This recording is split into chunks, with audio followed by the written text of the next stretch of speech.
Hello friends, તમારા બધાનું સ્વાગત છે મારી ચેનલ કેપી હોમ ફૂડ્સમાં. આજે આપણે બનાવીશું સરસ ઘરે જ પરફેક્ટ માપ સાથે બનાવવાના છે.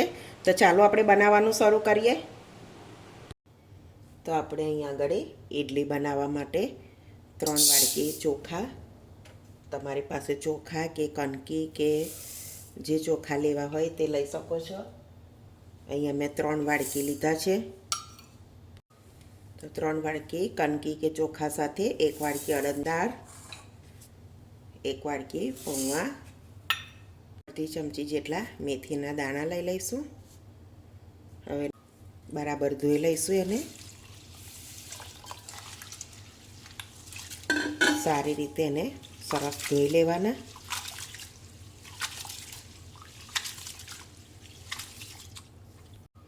હવે આપણે એને આ રીતે ધોઈ લીધા છે. આપણે થોડું પાણી ઉમેરી અને આખી રાત સુધી 8-10 કલાક સુધી પલાળી રાખીશું. તો દાળ ચોખા સરસ પલળી ગયા છે. હવે આપણે એને એક મિક્સર જારમાં લઈ લઈશું.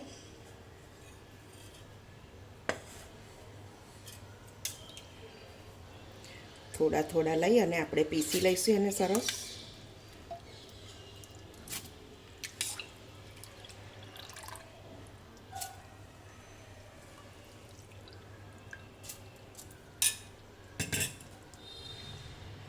થોડું પાણી ઉમેરીશું. ઢાંકણ બંધ કરીને આપણે એને પીસી લઈશું. તો તમે જોઈ શકો છો સરસ બેટર બની ગયું છે. આ રીતે પીસી લેવાનું એને. તો આપણે કાઢી લઈશું.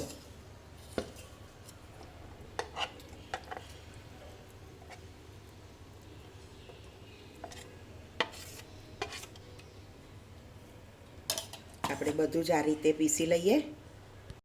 તો તમે જોઈ શકો છો સરસ ખીરું પીસાઈ ગયું છે આપણું. આ જ ખીરામાંથી આપણે ઢોસા પણ બહુ સરસ બનશે. તમારે ઢોસા બનાવવા હોય તો થોડો ચોખાનો લોટ ઉમેરી દેવાનો અને મીઠું હમણાં નાખવાનું નહીં, જ્યારે બનાવવાનું થાય ત્યારે જ નાખવાનું. તો તમે જો આ રીતે તમે ખીરું વધે ને સ્ટોર કરો તો પણ સરસ થાય છે. હવે આપણે એને ઢાંકી અને 4થી 5 કલાક સુધી મૂકી રાખીશું. તો તમે જોઈ શકો છો સરસ આથો આવી ગયો છે.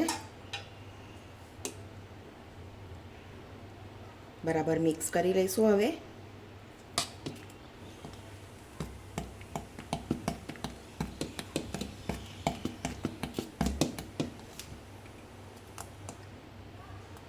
બેટર બરાબર છે, એકદમ સરસ. હવે આપણે થોડું જોઈશે એટલું આપણે બાઉલમાં લઈ લઈશું. તો આપણે અહીંયા જેટલી જરૂર હોય એટલું જ આપણે લેવાના છે.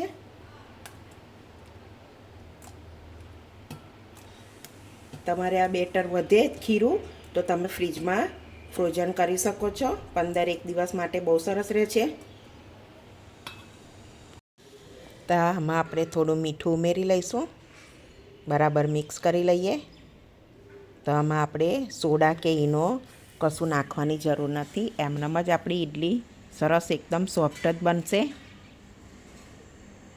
તો આપણે આ રીતે તેલ લગાવી લીધું છે.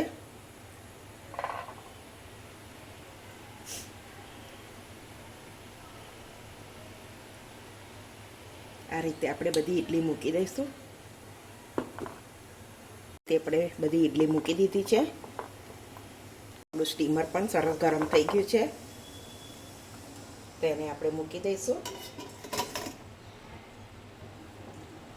ને બીજી પણ એ રીતે રેડી કરી લીધી છે, તે પણ મૂકી દઈશું. તો આપણે ઢાંકણ બંધ કરી અને 15 મિનિટ જેવું થવા દઈશું. ઇડલી થઈ ગઈ હશે, આપણે ચેક કરી લઈશું.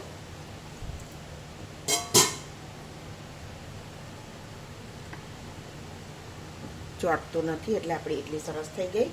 બંધ કરી અને એને ઠંડુ પડવા દઈશું આપણે. તો સરસ ઠંડી પડી ગઈ છે, તો કાઢી લઈશું.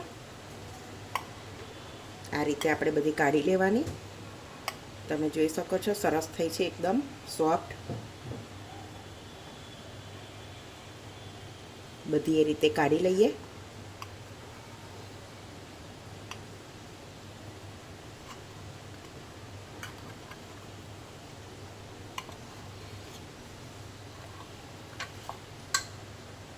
તો તમે જોઈ શકો છો આપણી ઇડલી એટલી સરસ પરફેક્ટ માપ સાથે બનાવી છે, તો બહુ સરસ બની છે. તો તમે પણ ચોક્કસથી એકવાર આવો ટ્રાય કરજો. જો હું તમને તોડીને પણ બતાવું, તો તમે ચોક્કસથી આ રીતે ટ્રાય કરજો એકવાર. તો તમને જો મારી આજની આ રેસીપી ગમી હોય તો વિડીયોને લાઇક કરજો, મારી ચેનલને સબસ્ક્રાઈબ કરજો. તો હવે મળીશું એક નવી રેસીપીમાં. ત્યાં સુધી બધાને જય સ્વામિનારાયણ.